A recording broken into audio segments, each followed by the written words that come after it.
네, 안녕하십니까. 조고생입니다. 잘 지내셨나요? 오늘은 투자 철학과 관련된 글을 소개해 드리고자 합니다. 송종식 님이라는 분이시고요. 제가 정말 존경하시는 투자자분들 중에 한 분이십니다. 어, 아마 제가 알기로는 경력이 거의 20년 가까이 되신 분으로 알고 있고, 투자 거의 1.5세대로서 정말 많은 주린이 분들과 가치 투자자들에게 귀감이 되시는 분입니다. 그래서 요새 장이 많이 안 좋다 보니까 과거에 우리가 이 정도까지는 아니지만 이 정도보다 훨씬 심한 코로나19가 이제 창궐했을 당시에 20년도 3월쯤에 우리 코스피가 막 1500 언더까지 떨어지는 그런 폭락장이 발생을 했었는데, 그때 당시에 이제 송종식 님께서 어떤 생각을 가지고 어떻게 이제 글을 썼는지에 관해서 좋은 글이 있어서 좀 소개를 드리고자 합니다. 어, 첫 번째는 이번 주 폭락은 대단했다. 폭락이 엄청 심했던 걸로 알고 있어요. 이때 당시에 1700까지 이제 떨어졌었는데, 여기 보시면은 한 2200, 300 정도에서 정말 짧은 기간에 1700까지 급락한 걸 보실 수 있죠. 여기 보시면은. 근데 제가 알기로는 여기서 한 2, 300은 더 떨어졌던 걸로 알고 있어요. 그래서 2008년 금융위기 당시 분위기랑 견주어도 될 만큼의 폭락이었다. 정말 거의 한 10 몇 년 만에 오는 그런 대대적인 폭락이었죠. 그래서 이번 하락장은 보통 기록을 많이 남겨야 된다. 보통 이제 하락장이 오면은 많이들 이제 기록을 남깁니다. 왜냐면 이런 하락장은 결국에 또다시 오게 되고, 앞으로 투자를 계속 한다면은 수십 번까지는 모르겠지만은 자주 이렇게 맞이할 상황이기 때문에 많이 기록을 남기고, 또 실수를 했다면은 다음번에는 실수를 안 하기 위해서도 많이들 하십니다. 그래서 2000포인트에서 15%까지 폭락을 했다. 1680까지 떨어졌다. 라고 해서 30% 가까이 내려왔다고 합니다. 거시적인 측면에서는 국제 유가도 폭락 중이고, 하루 만에 유가가 24% 폭락을 했었고, 그 공포지수라고 빅스라고 빅스 지수가 있는데, 그것도 60포인트도 넘어갈 정도로 금융위기급 폭락장 그리고 공포장이었다고 합니다. 역사에 남을 그런 장이었고, 이 상승과 하락 때는 항상 이제 그럴싸한 이유가 따라 붙는다고 합니다. 그래서 이번에는 코로나19가 시장 폭락을 정당화하는 트리거가 된 듯하다. 근데 유성준님은 코로나는 핑계에 불과한 것 같다. 거시적인 거는 여러 가지 이야기가 나오고 있다. 그리고 거시적인 이야기와 예측보다는 본인이 투자하고자 하는 그런 기업에 집중하는 편이 낫다라고 하십니다. 그래서 두 번째 소제목은 바닥이 언제일까요? 꼭지와 바닥을 잡으려는 시도는 실패합니다. 신의 영역입니다. 이게 어느 지점이 꼭지고 바닥인지 아무도 알 수 없기 때문이라고 생각이 들고요. 아주 짧은 찰나의 바닥을 찍고 그때는 거래량도 별로 없어서 이제 비중을 실기도 어렵습니다. 그래서 전 재산이 체결될 수가 없다. 그래서 바다가 꼭지를 찾을 수 있는 사람이라면 단숨에 전 세계 최고의 부자가 되었을 것입니다. 이건 투자 대가들뿐만 아니라 여러 고수들도 항상 하는 말입니다. 그러나 많은 분들이 꼭지를 잡으려고 시도를 합니다. 근데 이거는 상당히 어렵습니다.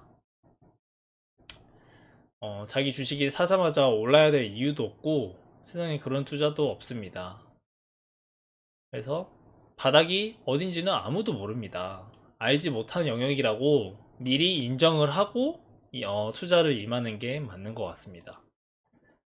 항상 껄껄, 요새 뭐 껄무새라는 유행어도 있는데, 차트 저점을 보고 이때 샀어야 되네. 그러니까 바닥은 아무도 몰라요. 아무도 모르는 거를 인정을 하고 투자를 해야 됩니다.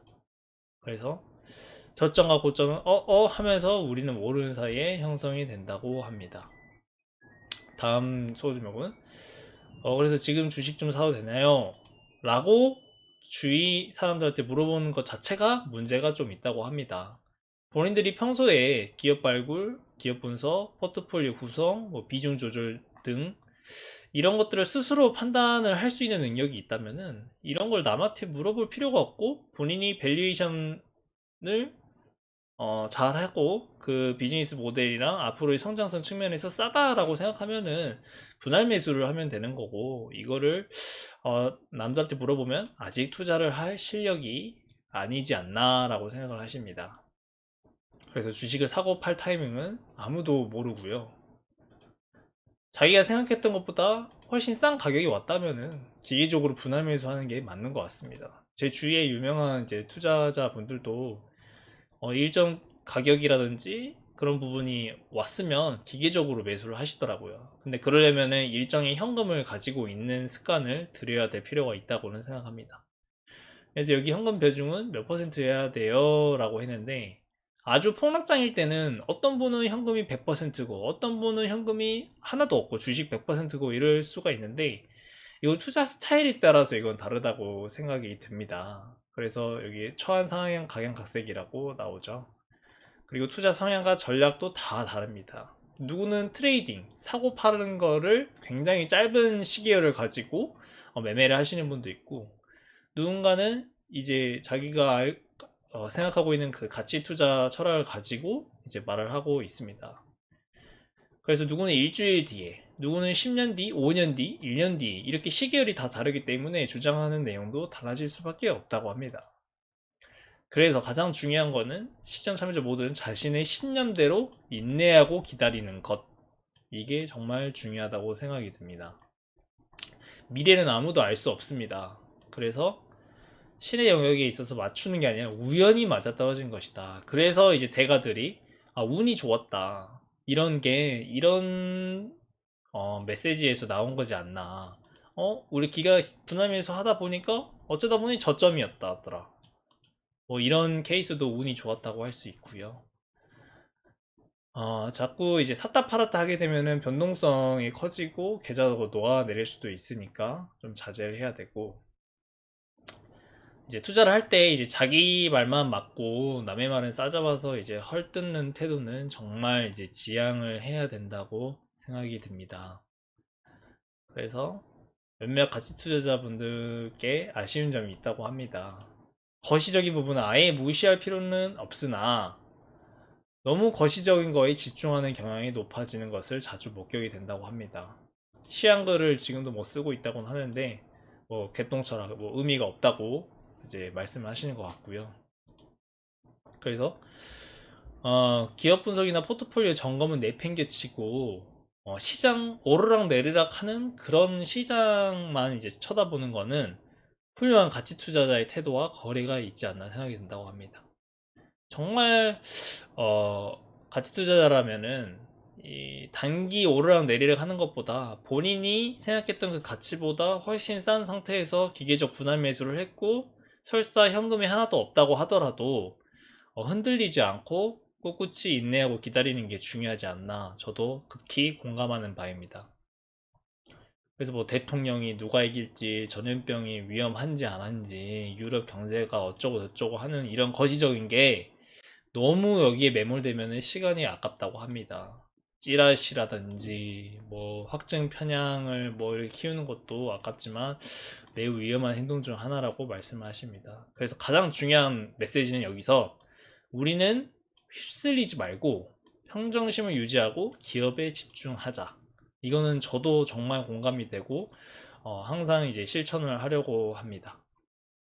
그래서 본인의 회사에 IR 담당자한테 전화도 하고 기업분들도 부지런히 하는 게 맞다고 생각이 듭니다. 자, 다음 소제목은 트레이더의 관점과 투자자의 관점은 다른 게 당연하다. 그죠? 현금 100%의 분들은 이런 폭락장에도 아직도 100%라는 거는 뭐 좀 더 지켜보자, 마켓 타이밍을 재는 트레이더일 가능성이 높고요. 잘못되는 건 아닌데 철학이 다르다고 합니다. 그래서 본인들이 생각하는 그 스트라이크 존에 공이 오는지 안 오는지를 파악을 하고 거기서 괜찮은 가격을 사는데, 이제 시세에 더 민감하다 보니까 트레이더 분들은 이렇게 현금을 가지고 있는 것 같고요. 누가 옳다 싸울 필요가 없고 자기 방식대로 하면 된다고 합니다. 그래서 누가 맞는지 이런 거 남과 비교하는 행위는 스트레스를 높이는 행위고 다툴 필요가 없다고 생각합니다. 그래서 홍윤씨님은 마켓 타이밍을 정확하게 맞춰서 시기장 폭락 때 현금 100% 주식 싣고 고점에 빠져나오는 거는 아무도 할 수가 없다고 생각을 합니다. 그래서 기계적으로 분할 매수로 대응을 하고 있다고 합니다. 다음 편에서 또 이어서 말씀드리겠습니다.